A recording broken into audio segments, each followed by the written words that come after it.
So I see folks are asking if we have started. We are about to start.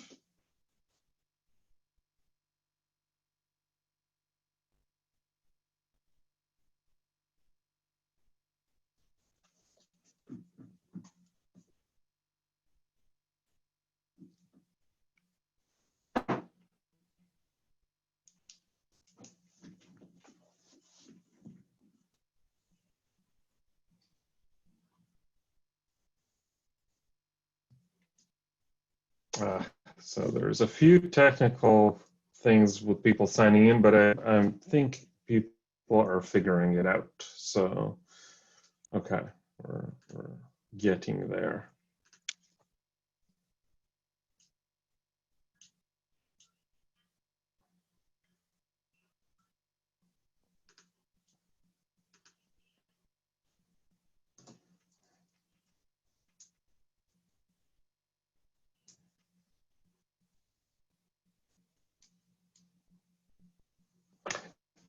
And if you look in the chat box, Natalie just posted the directions. If you know anyone who has trouble logging on, you can send them to the link that's in the chat box. And that link actually is canopy.org/more trees, please. Have a look at the chat box. Apparently the Eventbrite link is giving people trouble. So maybe we'll wait a couple more minutes, but people do seem to be logging on. And if you can hear me, just put in something in the chat box. I think some people can hear me. Okay, I see nodding. Excellent. All right.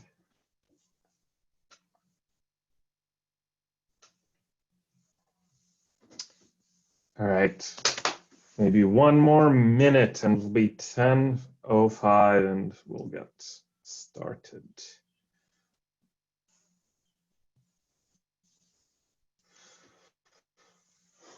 Okay, I'm waiting for the nod from Natalie and Elise. As soon as I get the nod, we'll get started. Virtual nod. How to, okay. If you have the Zoom link number, so the Zoom meeting number, that's sort of all you need, the Zoom ID number. Alternatively, you can go to Canopy's website, canopy.org, and you'll be able to access the link. It's the Eventbrite one that seems to be problematic. So canopy.org and have a look. And here we go. It's in the chat box, but for people who are not here, they can't see the chat box. It's a little bit of a chicken and egg kind of thing. But it's canopy.org, and then you'll see the more trees, please queries and links are there.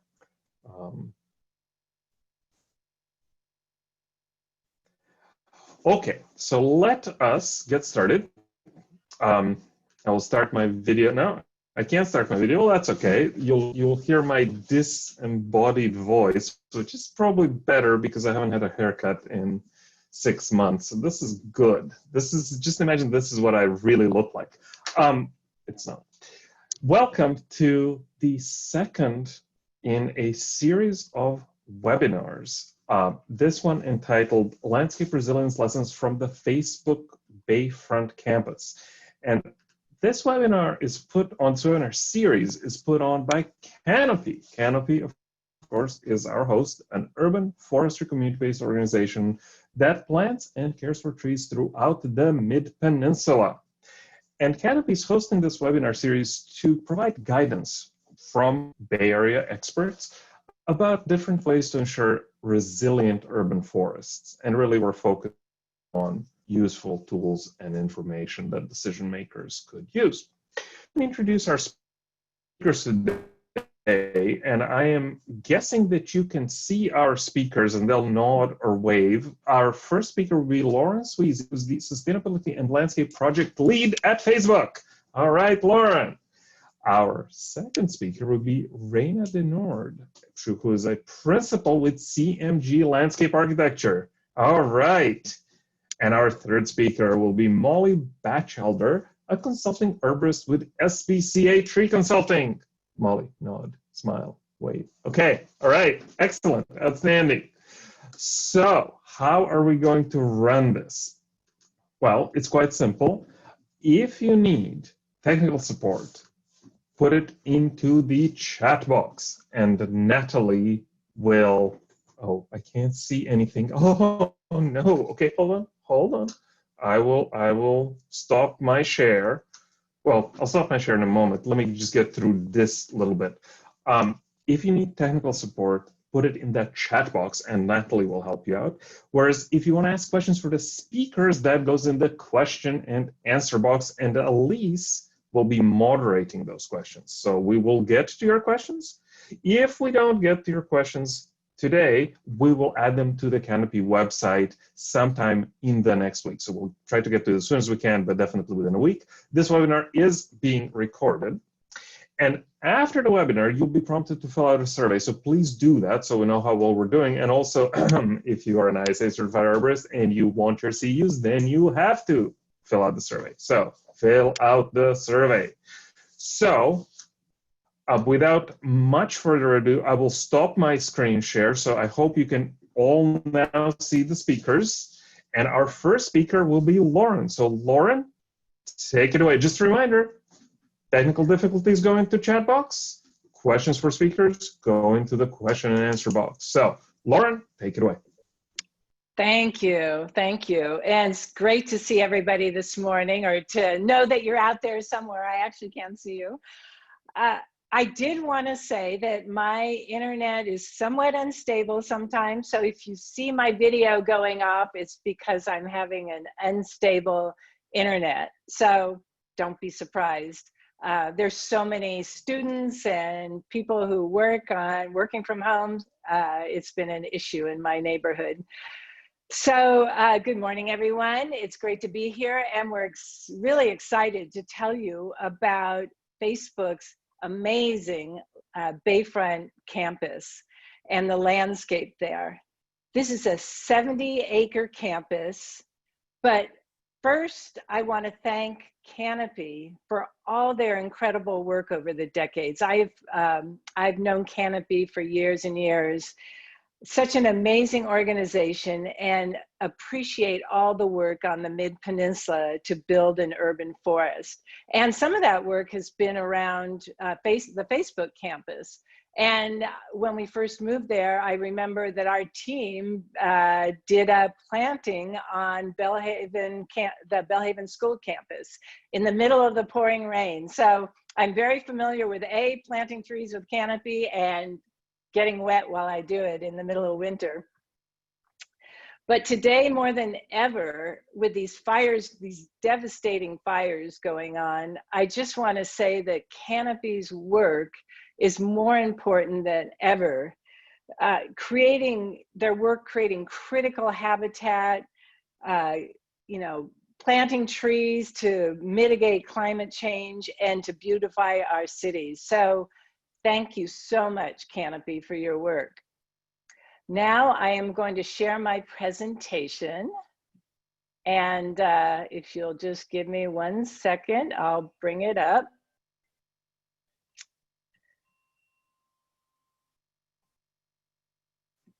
And get it in presentation mode. Here we go. So here we are at Facebook's Menlo Park headquarters, where we moved in 2011. We moved from Palo Alto to, at the bottom of the screen, you'll see a portion of the campus. We now call that our classic campus. It was the former Sun Microsystem campus. Across the street there, in that long, narrow piece of land along Bayfront Expressway and at the corner of Willow Road, is the Bayfront campus. And you can see we have these fabulous views out over the marshland of the San Francisco Bay, and Bedwell Bayfront Park is just north of us. So we're in a stunning location with beautiful views, both of the Coast Range and the Bay. So things looked a lot different back in 1948. You can see that Bellhaven neighborhood right behind the Bayfront campus was not developed. It was just post-war. There was even market gardens out there. And the classic campus up here was not filled. The land had not been filled. And word has it that that soil came from the construction of Interstate 280. I don't know if that's actually accurate, but it's a possibility. Okay, so half a decade later, this is where the Bayfront campus began. And you can see this big brown area in the middle. Well, we purchased this piece of property right when we moved to the classic campus. And it had been owned by Tyco Electronics, or TE, but prior to that, it was Raychem. And in that brown area, decimated area that you see, was a brownfield site. They had dumped toxic chemicals in the corner of that site, which before we bought it was cleaned up. However, we had to clean it up extensively before we could build and have employees situated on that site. Well, here's where it all started. And I think probably some of you might wonder, we have Frank Gehry there on the left. There's Mark Zuckerberg smiling away at his new first ground up office space, his first headquarters and first home in Menlo Park. And then we have lead architect Craig Weber there with them. And they're talking about this model. Well, you might wonder how we ended up working with Frank Gehry, you know, because Frank is known throughout the world for his architectural splendors, and they are not typical buildings. They are very unusual, but they're also not, you know, one-story warehouses like Mark wanted. And so it was interesting. We, our VP of facilities, John Tananis, met the mayor of Santa Monica back then, who happened to be Bobby Shriver of the Shriver Kennedy family. And he said, hey, I know an architect. Do you want to meet him? And John was like, you know, an architect? Oh, okay, well, sure, why not? And it turned out it was Frank Gehry. So, so John met him, and Frank and Mark wanted to work together, and Frank loved the idea of doing one big room. We're talking about, with the terraces and the main office floor on one level, a 500,000 square foot building, and all the employees are on one level. And the goal there was to have lots of collaboration and interaction and easy access to one another. And so, so Mark and Frank and Craig and the rest of the team began working, and, you know, they're trying to figure out how to actually design this building. So as you can see, they're talking about the office space, but then what are they going to do for outdoor access? Mark really likes to have walking meetings, and it became a culture at our classic campus and even in Palo Alto. And so, but that site is super narrow, as you saw in the picture of the Bayfront campus along Bayfront Expressway there. So there really wasn't any room to have outdoor access. So you know, what do we do? Well, the first, you know, once they started putting that building together, the roof looked like, as John said, an airport runway. Well, that was not going to do. Someone suggested, well, let's put a pond on the roof. And they did a model of that. That looked pretty odd, as you can imagine. So then someone suggested, and it might have been Craig, that, hey, what about a roof garden?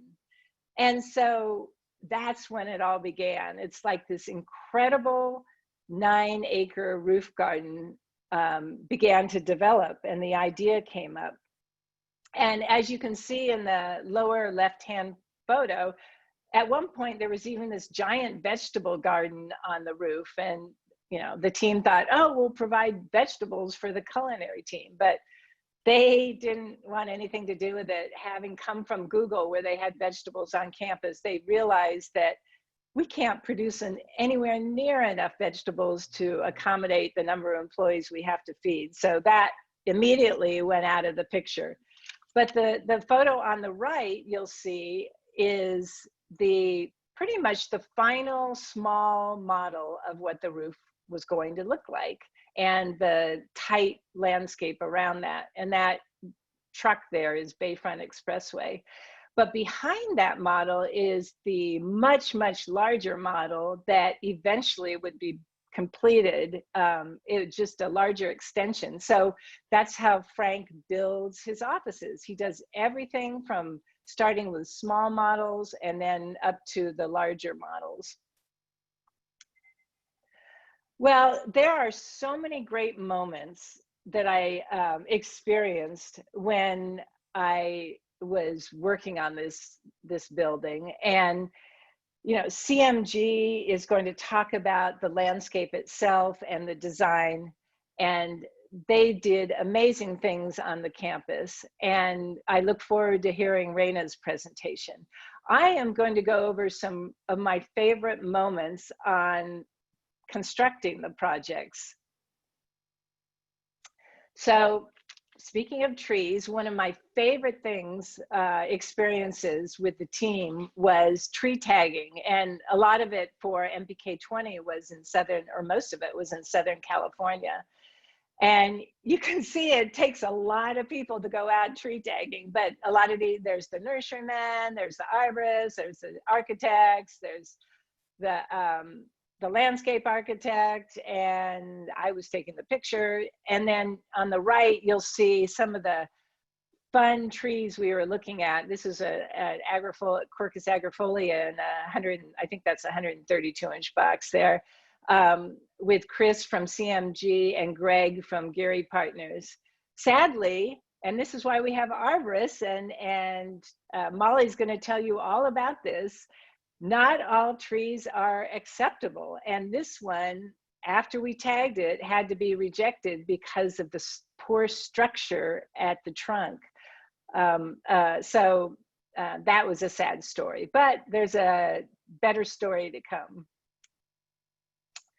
So building a roof is quite a process, and you can see it's built in layers. And that's because, as probably many of you know, wet soil is super heavy.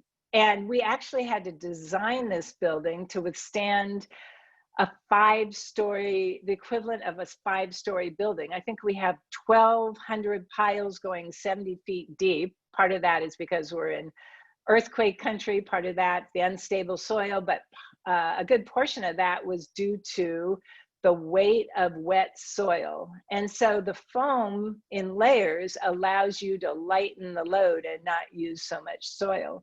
But watching this all go together was an amazing process. But, you know, even more exciting, what can I say about this? Watching, you know, 120-inch boxes, 132-inch box trees fly through the air, that was an amazing experience. And you just wonder how these landscape construction teams can actually accomplish this, but they are so experienced building gardens this one team had a lot of experience building gardens in Nevada and in Las Vegas. And so we were very confident about this team. And you can see that, you know, this tree went into silva cells to give better air circulation to the tree, so in case there was going to be activity around this tree, so they didn't want compaction. So all of the excitement, and about 18 months later, we have this finished building and a rooftop garden. And you can imagine the excitement, a Frank Gehry building in Menlo Park. The press was all over it. But interestingly, this picture was used a lot in the media, and we are in the middle of a 5-year drought. So the first thing, one of the first questions we get is there reclaimed water in this building? Are you using it to irrigate the landscape? Well, unfortunately, in South San Mateo County, there is no source of reclaimed water. So not only that, the city wouldn't allow us to put in purple pipe. So we couldn't even future-proof the building. So sadly, not. But there is a better story to come, which I'll tell you when we get to the next building. But believe it or not, it's hard to see them. There's about 400 trees on the roof and the terraces together, and many more on the site level. Just 16 months later, there's this incredible building here with the trees already growing well, the building starting to recede behind the foliage. And it was a stunning view across the marshland. So then we get to MPK 21. When we built 20, we had no clue we were going to grow as a company like we grew. It's been an amazing ride, let me tell you. And we thought classic campus and then MPK 20, and that was going to be it. Well, it soon became obvious that we were growing really quickly. So we purchased the rest of the TE land and started designing MPK 21. But at the time, there was no connection. There was, 20 ended right here, and it was a fully constructed building. But it turned out that the Gehry team wanted to connect the buildings, and I'm sure Mark did too, so that the whole 2 offices created almost 1 million square feet. And then the rooftop gardens connected too, creating almost about a 13.5 acre walking space. And so we actually had to deconstruct the end of the building here, which was an interesting experience. Fortunately, it worked out really well. But again, tagging trees was a highlight, and tagging the big ones was some of the funnest experience I've had. So to the left, you see Mark finally is getting his redwood trees that he wanted for MPK 20, and we're giving them, we were designing a super unique environment for them so they could withstand the wind and the salt air of the Baylands. And then I'm finally getting my 132-inch oak tree. I was down tagging trees. We weren't going to put any large trees like this on the roof, and Molly can tell you more about lessons learned about trees. But I talked our team into purchasing this one special tree, and we did it. So this is what MPK 21 looked like in progress in 2017. All you see is some of the structure and then the waterproofing that goes below the foam. But it doesn't take long to build these buildings. These are big warehouses with special structures. It only takes us about 18 months once the design is permitted, which is pretty astonishing. Yeah, what can you say about seeing a 132-inch oak, the one I just showed you, flying through the air onto a rooftop? It's quite an experience, and you just wonder how these crane operators can do it. They have to use the largest cranes feasible because of the extension out onto the roof of that tree and the weight of the soil in the box, not the weight of the tree, but the weight of the soil. So then here we are putting it in, and there you see Molly's dad up in the tree before the landscape's even installed, already pruning the tree, which actually, not because of me, but because of the team, named it Lawrence Oak, which I appreciated. I love that. So here's the beginning of the Redwood Grove in the middle of the building. It's a sunken garden called the Town Square. And again, I want to highlight what it takes to install these trees in these environments. The crane operator had to be pinpoint perfection in installation. You can see how close these trees are to the glass of the building, which was already installed. And they have to drop that in, no visibility, only on these walkie-talkies, and get it within this small little confined area. And they do it every time. There was not one accident. It's just amazing, astonishing that it happened. And here I want to show the results.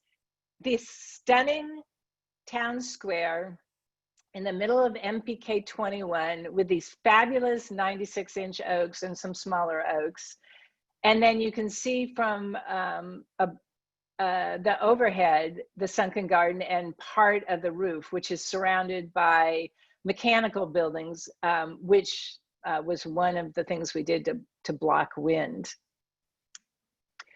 So this building has built-in sustainability. Remember I talked about no reclaimed water in South San Mateo County? Well, being in the middle of the drought, I immediately started researching for our next building what we could do. And so took us 4 years to get approval. There had never been a black water system approved in our district in Northern California in a commercial building. And so we went through this very long process with the state of California, with the city of Menlo Park, with all the various health departments to get approval, but we finally did. The black water system, the tanks are underground. The actual system is very small. It's underneath the building. And it will save about 17 million gallons annually between MPK 21 and MPK 22, which isn't open yet. But then even more important was the habitat restoration. Remember I told you it was a brownfield site? Well, we have this, thanks to CMG, Molly, our arborist, we have this incredible restoration of habitat on a former brownfield site. And we've had fox litters on the roof for since 2018. And we just had another one this year. Those little babies to the right were born while MPK 21 was under construction, and they were playing around in the construction zone. It's amazing. And the mom comes back every year. You can see we have hawks visiting the roof. But here's this wonderful, thriving ecosystem with all sorts of birds that have established on the roof, like the hummingbirds, or like the hawks that fly through. But we're also on the migration path. So the Audubon has been surveying birds on the roof since 2015, and they've established that well over 65 species have actually landed on the roof. That's a pretty amazing accomplishment to restore this habitat. And I just want to call out that it takes a village, but also great teamwork. And there's Molly and me, or Raina and me, and Molly with her trees, and it's been a fabulous experience. And here we are on the Bayfront campus. 2021, it will be finished. We had a little slowdown during the early COVID time, but we're continuing, and this is what the future will look like. And now I'd like to stop sharing and turn the presentation over to Raina. All right, fantastic. Thank you very much, Lauren. Our next presenter is Raina. Here we go. All right. Who's Raina? Still muted though. Oh, there we go. Okay, can everyone hear me? Yep, good. Yes. Okay, and I'm going to share my screen. How's that looking? Looking good. Good. Okay, great. Well, thanks, Lauren, for the background story and highlighting some of your favorite moments. You have an invaluable perspective to share, and your involvement across the planning, design, and construction and the ongoing maintenance of the Bayfront campus has been just truly invaluable. We're so lucky to work beside you, and thankful for your steady presence in advocating for healthy and resilient landscapes. Facebook's headquarters, located on the fringe of San Francisco Bay and Silicon Valley, is situated in a rapidly evolving and liminal landscape. To the north, a sublime expanse of salt flats gives way to the bay, and to the south, a rail corridor divides the Bayfront campus from a single-family residential neighborhood. Historically, the site was part of tidal wetland system that defined much of the South Bay. Beginning in the early 1900s, the adjacent baylands were diked and divided into salt flats for the production of industrial salts. As Silicon Valley grew, the fringe between the rail corridor and bay were filled. A new expressway was built, and the site was developed for light industrial and office uses. Several innovative companies occupied the site before relocating in the early 2000s, leaving an underutilized and brownfield site. The adjacent salt flats were decommissioned in the 1990s, and in the intervening years have become habitat for several endangered species. The result is a complex mosaic of industry, ecology, and infrastructure, a post-industrial site that is in many respects marginal, disconnected, and unforgiving. The planning and design of the headquarters responds to this challenging context with a series of inventive solutions that builds on Facebook's culture to create a vibrant and sustainable workplace. Facebook's 80-acre Bayfront campus has evolved iteratively over the past 8 years. Working alongside Facebook and Gary partners, CNG has collaborated with a range of ecologists, engineers, arborists, and soil scientists to remediate, repurpose, and re-envision the site. A series of unfolding frameworks guide the landscape design, creating a continuity that ebbs across individual projects and ties diverse spaces and experiences together. Programming reflects mobility, flexibility, and social interactions that define contemporary workplaces and highlight the importance of culture in place to business. The development of the campus will ultimately convert a largely impervious and sterile site into a network of civic spaces and landscapes that increase community connectivity, provide public access, and create habitat. Stepping from the edge of the bay, MPK 20 and 21, the two completed buildings on the Bayfront campus, provide opportunities for diverse outdoor spaces and a range of ways to experience them. The integration of the buildings and landscape responds to the site and program needs. The landscape pulls through the building to active courtyards and gardens at the office level, climbs up terraces where drought and wind-tolerant plant communities cluster along the edges, and emerges onto the roof as a wild and expansive park. This movement reveals a synthesis of built and natural systems and helps foster connections between employees and their broader environment. Art, ecology, and social spaces are thoughtfully interwoven to create a vital and biodiverse habitat. The first building, MPK 20, was conceived of as one big room.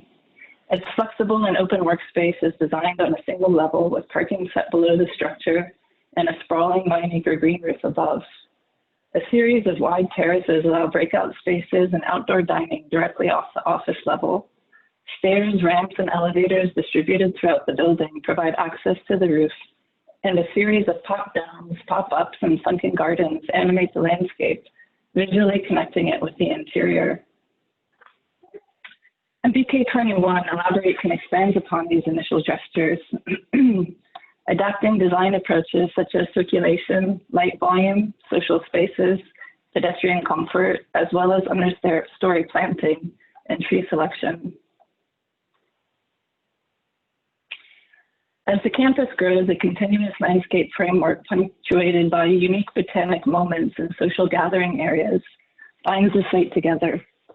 Springing from a response to Facebook culture, site context, the functional needs of circulation, the invention of program, the imagined experience, the framing of views, and the establishment of rich botanical and ecological diversity. These gestures that began in MPK 20 have extended across the entire Bayfront campus. As the design and construction of projects overlap, the team has been able to observe the performance of the built environment and collect direct feedback from stakeholders, about what works, what doesn't, and what can be improved upon or adapted. At the site level, the landscape provides direction for thousands of employees and visitors arriving to campus every day, as well as safe inter-campus movement for pedestrians, bikes, and shuttles. Understanding desire lines and volume of employee movement around campus help to clarify the design by identifying the need for clear separation. Regional transportation hubs are weighted to the north of the site, while local flow runs along the south. Ecology and hydrology layer into the site, creating habitat and absorbing stormwater runoff with purpose and beauty. A combination of looping and centralized corridor runs east-west through the building's core, acting as a social artery off which courtyards, terraces, workspaces, meeting rooms, and amenities are located. At the heart of MBK 21, the structure cracks open to the half-acre town square, bringing the landscape directly into the workplace environment. Redwood trees offer shade and scale, emerging through an open and flexible wood deck populated with movable furniture that can easily be reconfigured. Planters punctuate the space and are filled with understory species and smaller flowering trees, indicative of redwood plant communities. Where MBK 21 joins 20, the south-facing bowl connects continuously from the roof down to the site. Covered by a heroic shade structure, the tiered space fills the residual void spatially and programmatically tying the two buildings together. A unique Australian planting palette set against the backdrop of a heavily textured concrete garden wall helps to form a comfortable environment for a variety of gatherings, supporting a range of activities from small groups to large events.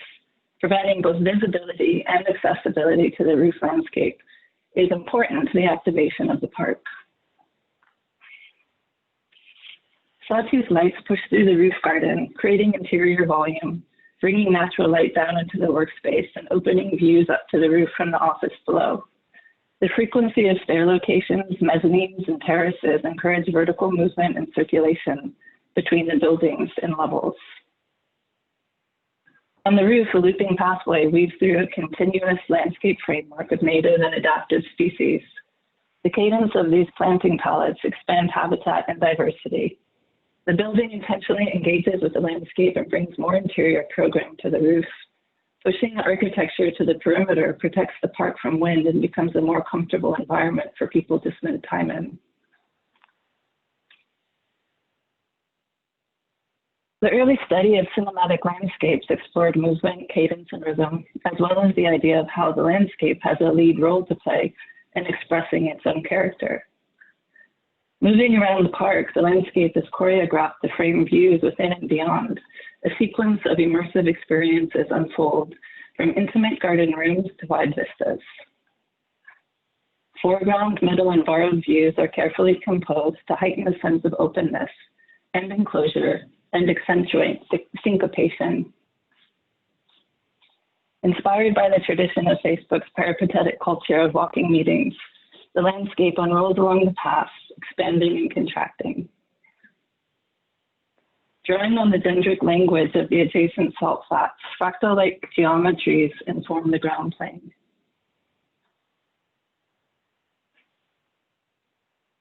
The framework of plant typologies, each with their own character and story, invite people to observe, listen, and notice.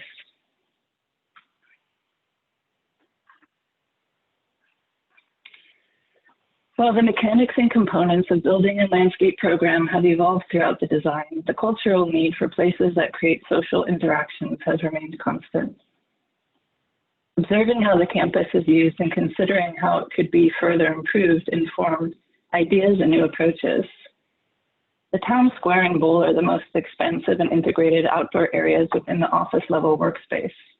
The complexity of overlapping program boosts activity while visual connections and physical access points are increased with transparent and porous building edges.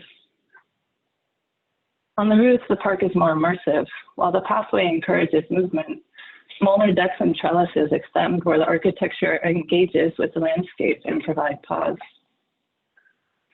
A series of art installations placed within the garden enrich the experience of being within nature and encourages further exploration.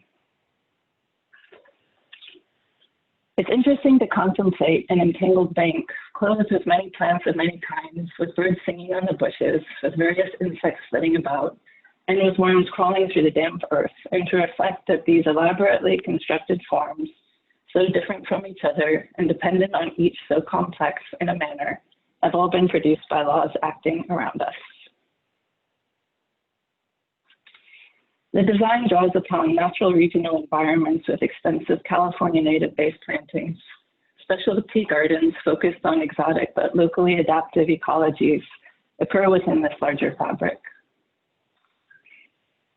California native plant communities like coastal sage scrub and chaparral create a continuous landscape framework with exotic palettes drawing from South Africa, Australia, and New Zealand, as well as other unique California natives like coastal redwood forests. The planting concept is botanic, with extensive native and regionally adapted trees and understory plantings. The intent is to create a landscape that is immersive, diverse, and moderate in its maintenance requirements, and sustainable from a water use standpoint. The bridging of design, technology, and stewardship deeply informs the mosaic-like Bayfront campus. In particular, the on-structure landscape is a result of intensive collaboration and technical coordination with architects, structural, and MEP engineers. The scale and schedule of the projects dictated an elegant and systematic approach to design and construction. The profile simulates natural conditions, integrating soil, drainage, and irrigation, all of which are imperative to the long-term success of the landscape. A network of primary, secondary, and sub-drainage systems work in concert with the irrigation system and soil mix design. Defining landscape loads relative to structural parameters is an important consideration. The weight of an extensive green roof of this nature equates to an additional 2 stories of building.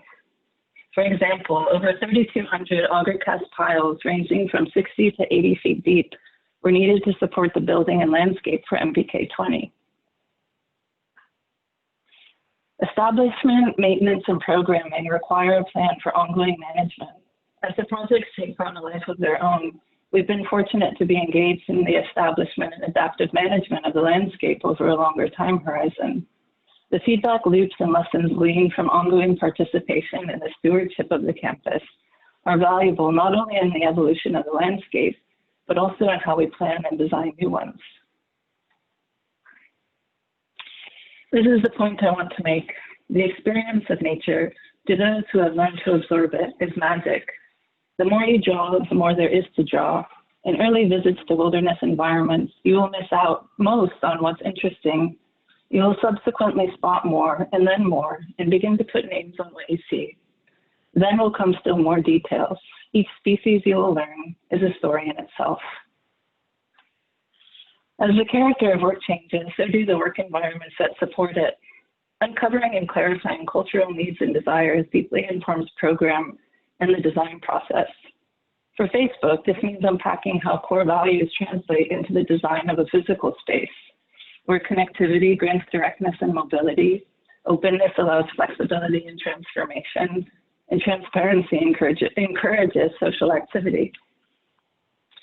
The design reaches to invent an environment that cultivates curiosity through interaction, encouraging exploration of the building and landscape. In these fast and increasingly dehumanizing times, connecting with nature is essential to our well-being, offering calm, respite, and reflection on how to preserve the health and beauty of the natural world. Over the last 8 years, we have cultivated a wild campus landscape at Facebook's headquarters, while simultaneously enhancing our knowledge of species that define local California native habitats and that are shifting in response to climate change. Being within nature allows for learning through osmosis. It can relax the mind, expand perception, and stimulate imagination.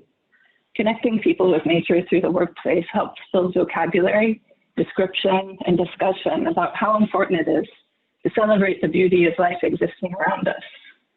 We believe that if people are brought closer to nature within their everyday experiences, there will be more respect and joy for it. It's vital to motivate people to participate in its stewardship. The daily occasion for most to interact with natural environments is limited. At Facebook, bringing the landscape into the workspace is intentional and deliberate. Encounters with nature become a part of the daily experience. The character and quality of the landscape and the activity it supports contribute significantly to the institutional identity. A thoughtful design must provide a variety of programs and destinations to accommodate the many reasons one may have to linger. By balancing activation and flexibility, the design and programming of Facebook's headquarters recognizes that open space needs both social attractions and restorative, unprogrammed moments of discovery to fully support campus community life and values. As Ralph Waldo Emerson opined about nature in his essay, The American Scholar, nature hastens to render itself to the mind, engendering a unifying instinct, tying things together, diminishing anomalies, discovering roots, running underground, whereby, contrary and remote, things cohere and flower out of a single stem. And now I want to introduce you to Molly Batchelder of SBCA Tree Consulting. She and her dad, Steve, have been close partners over the years. So much has been learned along the way, from how we now approach tree palette development and species selection, especially around diversification and spacing, to embarking on the adventure of tree procurement and keeping flexibility and room for adjustment of species or box sizes based on availability, to working with nurseries on tree maintenance and pruning before they arrive to the site, to inspections during tree delivery and installation, and ultimately the ongoing maintenance of trees. She'll take you through some of that now. Molly.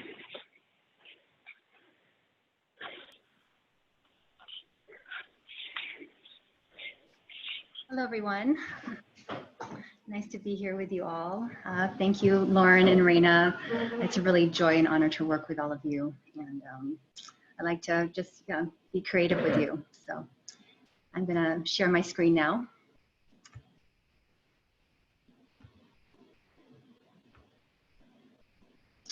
Oh, shoot. So first, I want to just send out some love to the people who are impacted by these fires. And I also want to offer a land acknowledgement to the Ohlone people whose ancestral land is the Bay Area. So my father and I have been working with Facebook since 2011.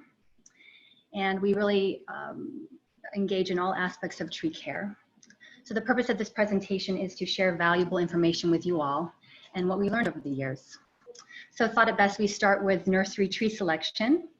So we have great tree selection tagging teams. We have literally selected hundreds upon hundreds of trees, and this does require good organizational skills. So most recently, Brightview has designed a tree matrix, taking pictures of each tree, and we have recently included contract growing pruning specifications, which we're pretty excited about. This is our nursery inspection checklist. This was Lauren's idea. A few things that I want to point out are the height of the first branch greater than 1/2 inch in diameter. This helps landscape architects identify potential future conflict issues, clearance conflict issues. The next shifting date, this is for contract growing. It's handy information to have if projects are delayed and if upsizing is necessary. Container soil type, understanding this helps to refine irrigation design. And now we are testing trees for Phytophthora at the nurseries. This tree, this Kosai oak, came in and was planted at the MPK 21 rooftop. It appeared that it did have Phytophthora when it arrived.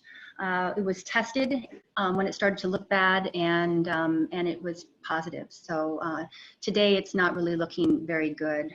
So we really want to exclude as many potential problems as possible before planting. This tree is this was selected a year prior. When we returned to the nursery for final inspection before shipping, it had developed these Phytophthora lesions. So we deselected it and selected a replacement. And everyone, I selected this tree. I did not detect these circling roots, and it was planted. So what we're doing now is girdling about an inch wide swath section of bark to interrupt the carbohydrate flow to the roots. This will allow roots to continue to provide water and nutrients to the plant until the starch reserves are exhausted and the root dies slowly. So this is a more gentle transition than just cutting them off. Accepting trees at delivery. So I like to call this the beautiful chaos of the MPK 21 construction site. I have to be there relatively early to accept the trees off the truck. And there is a tremendous amount of skill and coordination that it takes to offload these large trees. I have a little video to share with you. So this is a close-side rope. It was from the Piru yard down in Southern California at Brightview. It's a field dug tree, and it weighs 25,000 pounds. So I always marvel at the way these professionals handle these very, very large trees. And look how calm they are when this tree begins to shift on the truck right now. Like my heart flutter. So this tree was selected based on a very good structure, a single leader, had it was pretty vigorous as well. But of course, accidents do happen. This redwood tree shifted on the truck during offloading, the braces collapsed, and it was rejected due to significant broken branches. Other reasons for rejection, obviously the one on the left has a significant trunk damage, and the one on the right, this is the Acer Janella. It came in with a bunch of foliar diseases, so we didn't accept it. It's important to understand that we do not have to accept planting stock that is in worse condition from when it was selected at the nursery. These trees were not selected at the nursery, they were sent to us, but they still have to pass Facebook's nursery specifications. So obviously dysfunctional root system, and the alder on the right was just too overgrown in its box. These trees were actually selected at the nursery and contract grown from 15-gallon to 24-inch box size.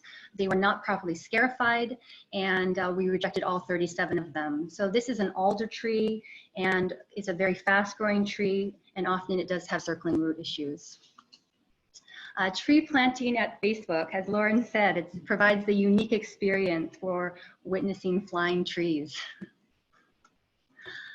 So here is a liquid amber. It was planted at the MPK 20 rooftop or 20 terrace. It was not properly scarified, and 2 years later we noticed that, that it did have these really large circling roots. So now I work with contractors to essentially plant every tree. This is an example of shaving the root ball Ed Gilman style. We like to give a sugar solution to the freshly severed root ends to encourage root regeneration. This is based on the work by Glenn Percival out of Bartlett in England. And I like to periodically just walk around the site and dig up root balls. And if they are not properly scarified, we uncover them and we do it right. This is a very essential part of the tree planting process that should not be missed. Staking and guying, it's always best not to stake a tree if it can stand up on its own. If you do need to, inspection and adjustment of the guy wires is required regularly, especially in the growing season. And this is a staking method that we really like a lot. It's 3 peeler core stakes that are used to stabilize the root ball. Ties are secured at locations on the trunk to allow for maximum crown movement, and placed 6 inches apart so there is no stress on any one location on the trunk. So the stakes are then cut off 2 inches above the tie to prevent damage to the trunks and limbs. So it works pretty well for us. Tree protection, I only have one slide regarding this. It is the hardest aspect of my job. And I have been most successful when I form mutually respectful relationships with contractors and develop good communication styles. So pruning. So we organize a team of 5 arborists to structurally prune hundreds of trees, hundreds of newly planted trees. Trees were provided structural pruning techniques based on species, location, and design intent. So this is a Swan Hill olive. The goal was to raise the canopy slightly, improve aesthetics, but to maintain the screening from the north. Next one is Zelkova. We removed the temporary branches and competing branches. We subordinated temporary branches for future removal, and we do not like to take excessive branches off at any one time, any one pruning. a beautiful site on the Facebook rooftop, one of the perks. This is a natural style coast live oak. This is a style of growing a tree where the lower branches are left on and allowed to get larger, and it does increase trunk taper, but these trees should not be in locations where clearances are necessary. So the tree will need continuous subordination of lower branches, potentially twice a year, so it's a higher maintenance cost involved.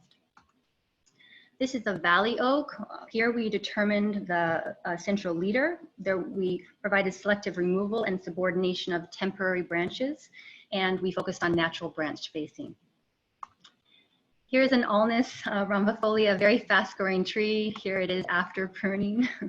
So it is very important to provide structural pruning during establishment when future clearances will be necessary, and this is by a parking lot. This is a Chinese elm. It's planted on the MPK 20 rooftop. I believe it was procured from a golf course. It experienced right here an included bark failure, as you can see. So far, 2 coast live oaks, 1 Chinese pistache, and 1 Chinese elm experienced included bark failures on the roof. So this is another problem associated with planting large trees, that defects like included bark are difficult to mitigate. So with this tree, we had concerns about wind sail and excessive end weight. This is how the tree looked after the first pruning, and the second pruning, we pruned it in the winter time. It was so vigorous. So Stu Winchester calls the rooftop soil hydroponic. It is a mix of sand and zeolite, and it has excellent gas exchange, and coupled with irrigation does equal vigorous growth. This is the benefits of pruning the same tree every year, is you get to watch the reactions to your cuts. So this is 3 years later. I just like this picture because it really has such an expressive branch collar. And here's my dad pruning Lawrence oak again. Dad really likes ladders. He lugs this 30-foot extension ladder around the Facebook rooftop. But it is very important to have the right tools to make the necessary cuts. We call this the willow oak. It is actually a coast live oak that's planted in a bioswale. Bioswale soil has a lot of oxygen, and when irrigated, it can result in excessive growth. We did try to make it look more like a coast live oak, but I was just by this tree about 2 weeks ago, and it's back to looking like a willow oak. So irrigation in bioswales requires modification to control growth. Pests and pathogen issues that we had to deal with. This is a coast live oak on the MPK 20 rooftop. We call this the ghost oak because it was so covered in powdery mildew and witch's broom it appeared white. We spent hours of pruning to remove this witch's broom. We changed up the understory from a grass to a low water native shrubs, but there was no change. And you know, some trees on the Facebook rooftop, they are just covered in powdery mildew all the time, and some aren't. Maybe this is genetic. So when you are planning to plant coast live oaks in the Bay Area, it might be good to think about sourcing trees that have genetics from coastal areas. As Dave Muffley pointed out in the last session, that the Bay Area is experiencing higher humidity due to climate change, and this creates conditions that are hospitable to powdery mildew. So also irrigation and the time of pruning is critical to control mildew in oak trees. We were pruning these oak trees in October, and they were suckering back with 3-foot long shoots and getting attacked with powdery mildew. So, so we changed up the pruning to just winter, and we cut down on the irrigation. So about 2 weeks in the hottest part of the summer, there was an irrigation mainline break, and the rooftop did not receive water for 2 weeks. There was an opportunistic fungal pathogen that descended on the camphors, and they really never recovered. We had to remove about 17 of them on the roof and 2 on the site level. So the poplars, we noticed these lesions that were associated with the nursery stake that began to appear a little bit after planting. The laboratory analysis identified 4 different pathogens that were at work causing these cankers that were actually compromising branch integrity. So we removed the poplars, replaced them with oaks. but I just wanted to share this photo because they were magnificent in the fall time. So problems associated with fast-growing trees. So I walked by this tree one day and I said, is that tree moving? And I walked up to the soil. I saw cracks in the soil. The tree is a little bit tilted. It was moving. It had a very large wind sail due to the vigorous growth and significant wind exposure. So this, in combination with the sandy rooftop soil that has less soil shear strength, equaled root destabilization. So this tree was reduced and removed. This liquid amber tree, it's a very fast growing tree, and it had circling roots in the 15-gallon container and started to lean. We had to take this one out too. This is one of our success stories. This is a field-grown coast live oak tree at the time of planting. A year later, it looked terrible. A year after that, it still looked terrible. We did install intensiometers to better monitor the soil moisture, and they did always show that the soil was excessively wet, and we didn't really understand why. There was Lama's grass understory. We did a soil biology test and found that the soil had low beneficial fungi, high bacterial activity, which is good for grass, not for trees. So we removed the Lama's. We did an air injection, which I think my father is doing in this photo here. And we worked with a consultant to make a biological extract using the inoculation grade compost and site water, which was neutralized with a soluble humic acid. We added kelp and mycorrhizal spores. We treated the root ball 3 times. And in the winter of 2018, we pruned off all the dead wood, and here it is today. So that was good. This one wasn't so good. This is another field dug tree. It had the same treatment as the tree before, but it really just didn't recover. There it is in May 2017, and when it totally died. So we happened to have a crane on hand. We lifted it off. There it is flying away. We did take a look at the root system, and we did find that it did have the signs of oak root fungus, the white mycelium. So we figured that it did come in with the tree. So we took all that root matter out, and we just flew in another tree and replaced it. This is another field-grown tree. We call this tree the wounded healer oak. Oftentimes we give affectionate names to the trees that we love and the ones that take a little bit of extra care. As you can see, the tree was stressed when it arrived at the site. It did not get the same treatment as the rooftop trees.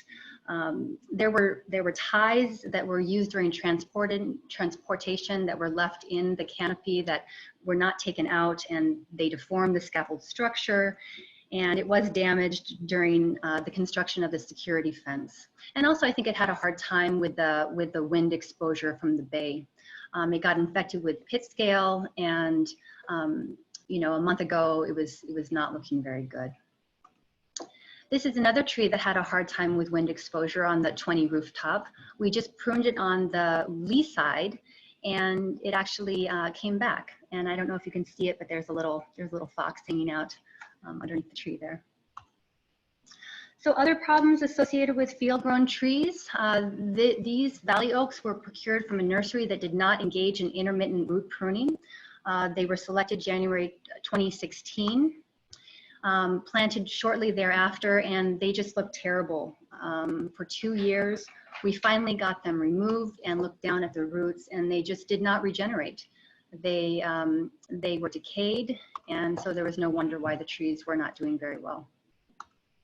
Here's another valley oak that was a field-grown tree. I don't know about you, but that looks like Ganoderma lucidum.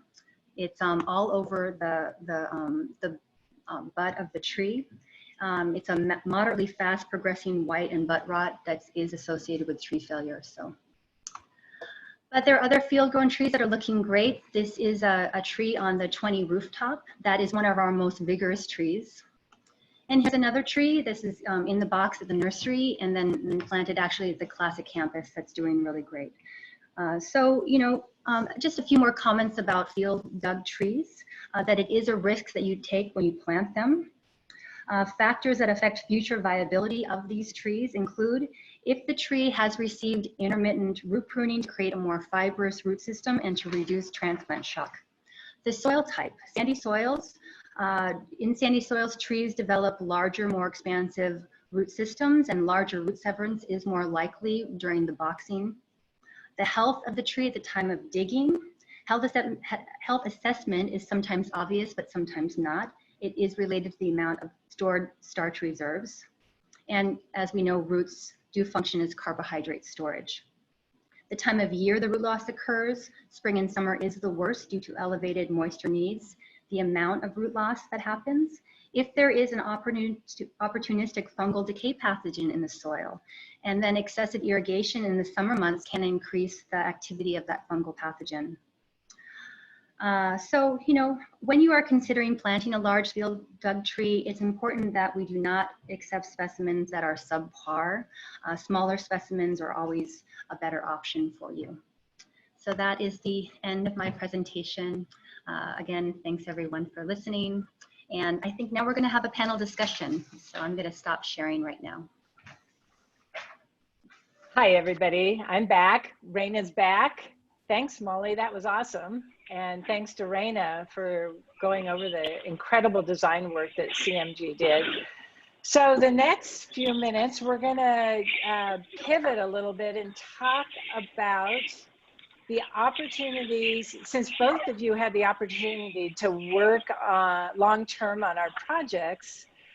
There's a lot of lessons learned. And so I'm sure you either had some interesting or fun ones to share with us. So I'm going to start out by asking Raina, you've been working on the Bayfront campus for, is it 8 years now, I think? It's a long time. And I wondered, what are some of the lessons learned from the projects you've completed that you've now been able to incorporate into the new projects? Okay, I think I'm talking now. You can hear me. Okay. Yeah, no, I mean, so many, but I'm going to focus on some that are more related to the landscape and trees right now in particular, and understory planting and irrigation that goes with that, and really kind of thinking about the landscape systems working together to really support and create a thriving environment. I think, and Molly, please chime in here with me on this one, but I was going to touch actually on just how the irrigation design and management over the years has really impacted, our tree health, and also how that relates to the understory planting, where, we had a lot of overlap with our kind of tree irrigation and our understory irrigation, and how we really came to realize that we weren't able to control the irrigation as much as we needed to in order to get really specific with our hydro zones and areas. So maybe pass that one off to you for a minute to talk to it, and we can come back to some other points. Yeah, well, I know that we were concerned, like I said in the presentation, that the oak trees were getting so much irrigation. So we did in NBK 22 or 21 increase the netafim spacing from 1 to 2 feet. And also we learned at the 20 site that the irrigation was overlapping, like you said. So we're really trying to encourage the roots of the trees to grow out and eventually take out those rings. But with the overlapping, it was very hard to control the amount of irrigation that the trees receive. So I think for 21, we stopped that overlapping with the idea that we are going to remove those rings. And sadly, I think we lost one oak, which you showed, because of that overlapping irrigation. But these are amazing lessons learned and have really paid off in future work. Yep. Yep. And another piece is that maybe relative to where trees are sourced from when they're going in, whether they're in a box or in a container versus field dug, and how oftentimes the soil, the root ball mass can vary. And so, how the water is actually getting down into the root ball or just running off of it, that's something that we would also find as well. Right, right. With clay soils, clay has more nutrient and water holding capacity. We don't need to water it as much.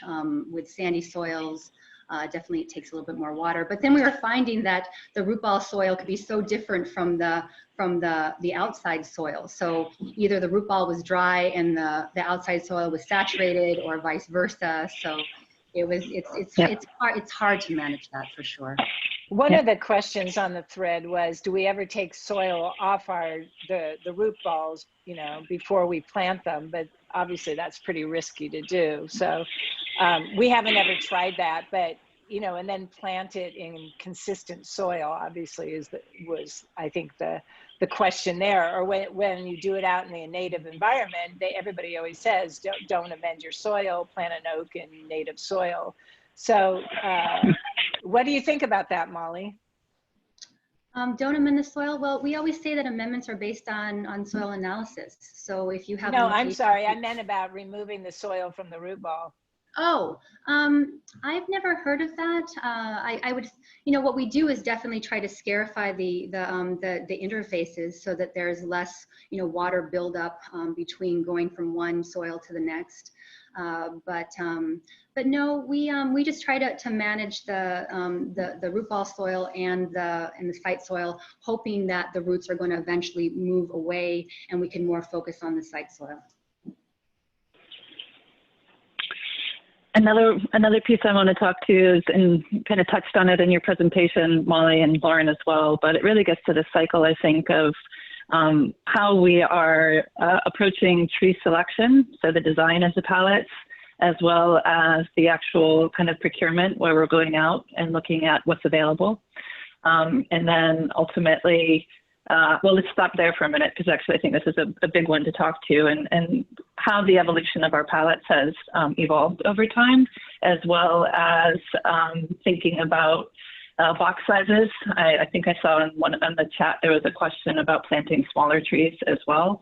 And so I think as we've really looked to diversify our palettes, especially within the kind of oak woodland palette in particular, you know, we've really been finding that a lot of the newer species that are being grown are just not mature specimens right now anyways, when you're going to the nurseries to find them.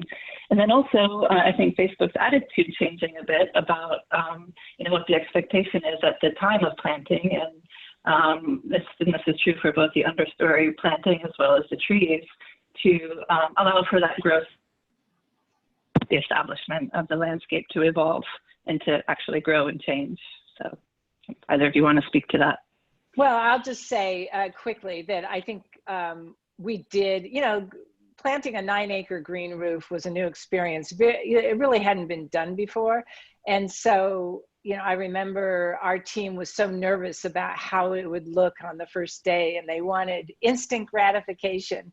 Well, you know, we all know, you know, my background is horticulture, and we all know that that's not the best way to plant things when you're planting plants too closely together, or choosing the largest trees. Smaller trees you get established faster and eventually catch up. So yes, we changed over the process of designing these other buildings for the better. Molly, did you want to say something?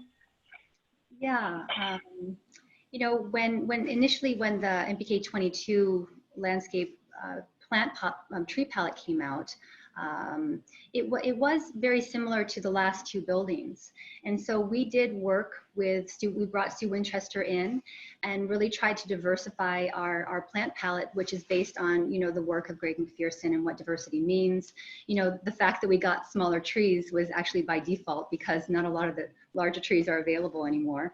But we did increase our oak palette from 5 to 12 different species. And I just wanted to give a nod out to Dave Muffley for really introducing all these oaks to the plant palette. He's really did a lot for diversity in the Bay Area for sure. So we're super excited. We got the, you know, like what I think he mentioned the Tomentilla, the Engelmannii, the Rugosa, the Buckley. So these are all trees that are now going to be part of the park.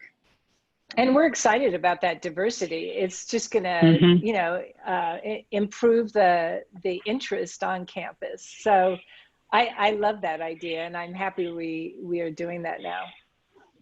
Yep. I just brought up on my screen, if you're seeing the Excel, this is a tool that we've developed over the years. This is really a procurement tool where these are all of our trees for MPK 22 that we have now sourced primarily, and they're not planted yet, so they're all still at the nurseries. And this is reflective of that palette refinement that Molly and Lauren were speaking to. I've highlighted the kind of mixed oak woodland that you can see here in terms of, what are the trees that, or the species that are grouped within that palette. And I just wanted to talk a little bit about this tool as a way to kind of manage the process. It's quite a lot of information. We have an overall kind of spreadsheet that shows the total schedule and the quantities and box sizes. And then within this, there are tabs at the bottom that actually list out where they're coming from. You can see these are all double mountain, and then we provide links that are a photo, so you can click on that. I don't know if you're able to see the photo right now, if that's coming up, but it basically allows us to keep track visually of all the trees, so we know what they are and how they're looking, as well as just being able to kind of keep notes. And we've also started to use this as a method for keeping track of pruning information that might happen at the nursery ahead of arrival to the site. And this also plays into a conversation, I think, another lesson learned about tree location and kind of where we're placing trees relative to pathway edges, or in a plaza, for example, or even with certain groupings of understory plantings that able to get in and actually maintain both the tree and the understory palette. So I don't know if you want to speak to any of that either. Well, I just want to say one thing about this work. It's an incredible amount of work, and it's something that we've transitioned to, but it is allowing us to really keep track of the species, and how we choose them, what we're choosing, what kind of pruning they're getting at the nursery as we hold them there. And it's a huge improvement over, years ago when we first started this project. So just congratulations to the team for all this work that they've been doing. Yeah. Well, and so much of it, I think we've really tried to capture, and we'll try to share some of this information after the panel here as well, but gets into the specifications and how we are able to communicate as a design team really what we're after with the contractor too, in terms of expectation and also accountability. So a big part of this is also when trees are arriving to the site, Molly is there for every single tree, or her dad, doing the inspections. And so again, there's this accountability of, an arborist actually reviewing when they come. Sometimes, they're not always in great shape. And so Molly, do you maybe want to talk a little bit about what that looks like in terms of the delivery and approval process? Yeah, I think I sort of mentioned that in my presentation, that we don't want to accept trees that are going to be a high maintenance issue. We want to accept trees that are in good or better conditions when they were selected at the nursery. But I think we want to go to the chat part of the conversation where people are going to ask questions now. I believe that was the message that we got. So going back to the question about tree selection, how is tree selection and plant palette changing?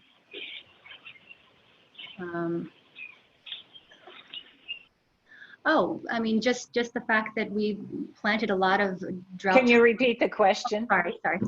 Going back to the question about tree selection, how is tree selection and plant palette changing in respects to climate change? So I do think that planting smaller stature trees is very good. Then they can have a more expansive root system. Their roots are able to get out into the soil a lot easier, and they're going to be less dependent on our irrigation. Of course, that's different for the rooftop because they are always dependent on our care.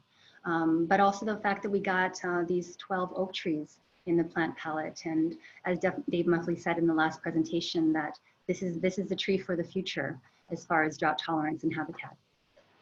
Well, someone asked on the Q&A, what are the best oaks what oaks have done the best on the site? But I think I think the oaks have all done pretty well, and these new ones we're still trialing, so we don't have a lot of experience with those. Molly, did you want to say anything else?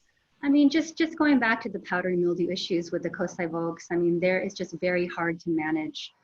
So we are trying to get away from that. We did realize that we had about 27% of the Facebook urban forest was coast live oak, and that's way too much based on the work of Greg McPherson. So we wanted to plant trees that are less known in Menlo Park in the Bay Area, and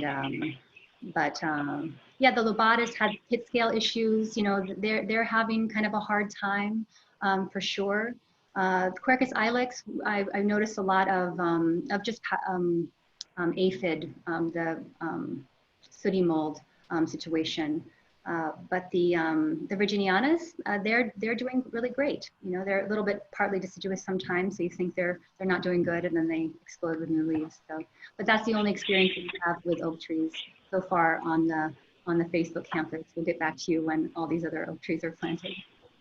And someone asked about where we get our trees, actually a couple of questions. And I just wanted to say, yes, we get them all over California, from Northern California to Southern California to out in the valley.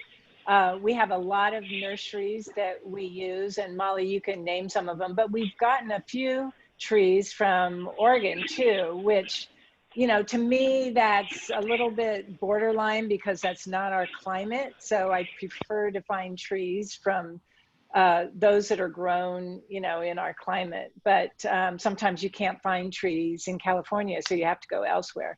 Molly, did you want to respond to the specific nurseries? Yeah, so we, you know, of course, we work with Brightview extensively. They also do a lot of our plant procurement work. We have been working with Devil Mountain and Stu Winchester. They have a lot of really exciting species, and they actually bring oak trees down from Oregon, and then they grow them there. So we can pretty much get whatever we want from the Schmidt catalog and grow it at Devil Mountain. So, but yeah, we've got, you know, trees from Norman's all around Southern California. We went out to the Swan Hill Nursery in Arizona one time, which was pretty fun. So really, it's just about where we can find them. But we actually do have to go out and look, because pictures just cannot give us the information that we need to make a judgment call on if we want to accept those trees or not. So I've got a couple questions I want to ask before we end that came through in the question and answer. One kind of revolves around the ideal size of a tree for planting.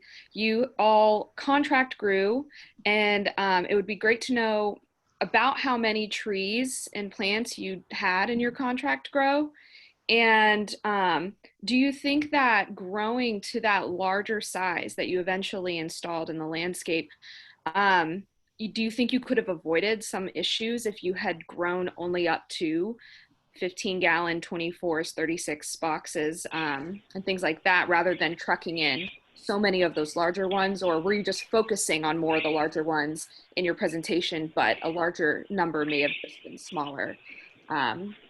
Would maybe Raina or Molly, any of you could answer that. Yeah, I'll start from more of a design standpoint, and then I'll let Molly speak to it. But and Lauren actually alluded to this earlier, where I think the landscape on MPK 20, when we began, there was an expectation for it to be much more robust and kind of a mature landscape at time of install. I think, you know, from our lessons learned over the course of the project, that attitude has changed. And so, you know, we are planting smaller trees in the park that is coming, that we're currently building right now. And I think a big part of that, though, also goes to a lot of these newer species that we're seeing, especially within the oak family, are not grown to large specimens yet. So you're actually not even able to find those in the nursery. But from just an attitude and a standpoint, I think, you know, we really look to try to put specimen trees, larger trees that can really start to anchor a space and are more part of the design in terms of what they're doing spatially in the landscape. And then, you know, we really have this larger park area, much more planting, understory planting, that's not necessarily as occupiable or social. And I think that's really where we're looking to put more of these smaller trees, and also this kind of with this more diverse palette. So I don't know, Molly, if you want to speak to that. Seedlings. That's the most ideal tree to plant, seedlings. We haven't got Facebook to come around on that yet, but my dad is really trying. He's tried for many years. He's like motioning to me from over here in the corner. But I just want to clarify, we don't actually contract grow trees. Thank you. We go out and tag existing trees. So we tag them, and they may be, because we hold on to them for a couple of seasons, they may actually have to be transplanted up into a larger size box. But we don't actually go and contract out, choose a 5-gallon tree, or even choose, you know, have them start 5 years before. I know Apple did that. We did not do that. Gotcha. Yeah. I think another, just one piece to add to that really gets to, you know, when we begin our procurement process, I think we also have a lot more we approach the process with much more flexibility now, where it's also, we have an idea of our palettes and what we want. And then it's also about going out there and actually seeing what we can find. And so sometimes we end up switching things up, just, you know, from a tagging visit that we might be making, or we find a really beautiful tree like Lauren did with her 132-inch, you know, box oak that went up on the roof. So there's always, I think, that kind of element as well that's really important. But that we have the kind of guiding principles of the design to help us with that. That's great. So very quickly, we've had several people we have lots of people watching this webinar who think it's beautiful and wonderful. And when can people see it? Can people see it? Would limited access for school children or for other professionals wanting to learn from you and what you've done? Is there ever going to be a chance for this kind of thing?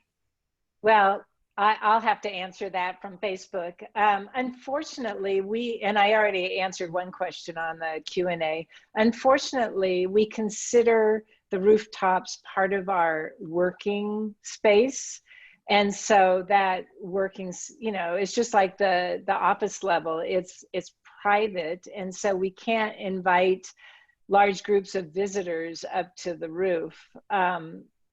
You know, that's why a presentation like this is helpful, because people can get a glimpse of what's going on, you know, how we develop the roof, the lessons learned, and we hope that, you know, that alleviates some of that, you know, desire. But I understand. I mean, they're fabulous roofs, and I wish we could invite everybody on them, but I am not allowed to.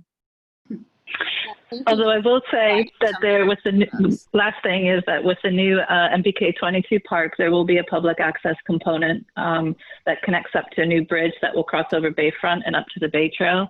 So you'll actually be able to move through the heart of the campus, and there's a big plaza space that will be public access.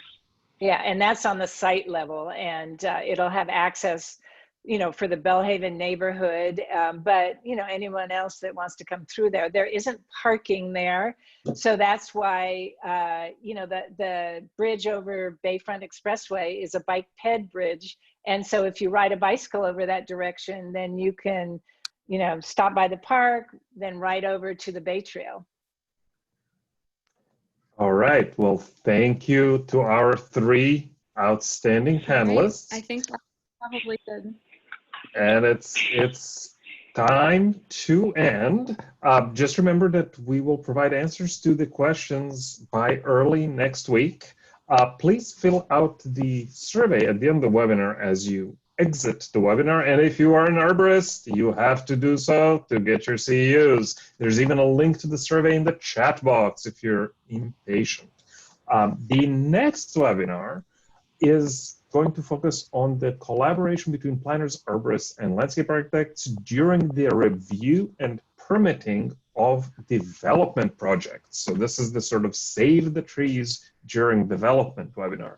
And the date at the moment is September 17th, but it may get rescheduled to October. So stay tuned and sign up.